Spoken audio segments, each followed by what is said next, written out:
Alright, we're just going to jump right into the video. We'll start by removing the glove box by jiggling the glove box out of its base. This is going to be a retaining clip that's being held on by a string. All we need to do is pinch the end together and then it'll fly right out.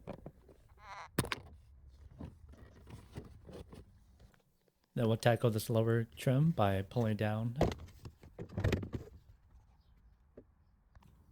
And then to remove the base of the glove box, it's being held on by 7 Phillips screws. Well, in this case for me, it's only being held on by 3.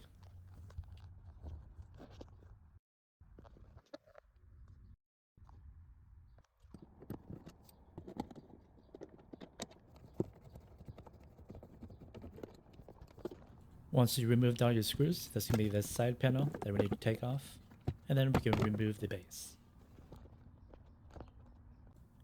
I like to use Denso products as a OE replacement. To get to the filter, it'll be behind this cover. We'll take it off by pulling on the tab.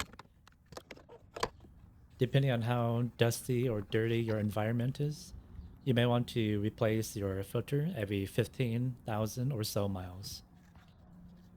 Now for the Denso filter, you want to install the filter with the arrow pointing down.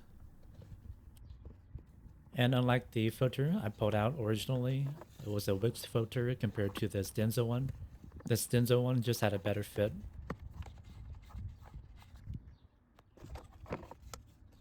And to install the cover, we'll insert these tabs until we hear a click. And push in for the other side. And if the light happens to disconnect itself, all you have to do is line it up and press down. To install the base back on, all you have to do is line up the guides and push in until it clicks in. And then the side cover.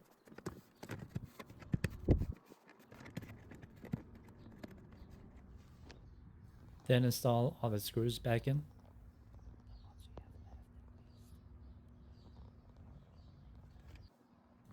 And then to install the retaining clip,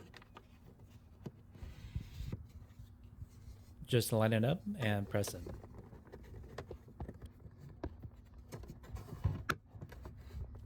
When installing the glove box, we'll put the tabs into these little openings. This may take some finessing, but eventually you'll get it. And as I was editing the video and watching the clips, I didn't realize how dirty my car was. So if anybody complains about me not cleaning or wiping it down, I did go back and clean it afterwards. Don't forget to install the light back on if it happens to disconnect itself. And when you're installing the lower cover here, make sure the tab in the rear is lined up with the little square tab in the back. And then that should align you for the front 3 push up to install. And this is pretty much how you replace your cabin air filter. If you guys have any questions or comments, feel free to leave it down below. Thanks for watching.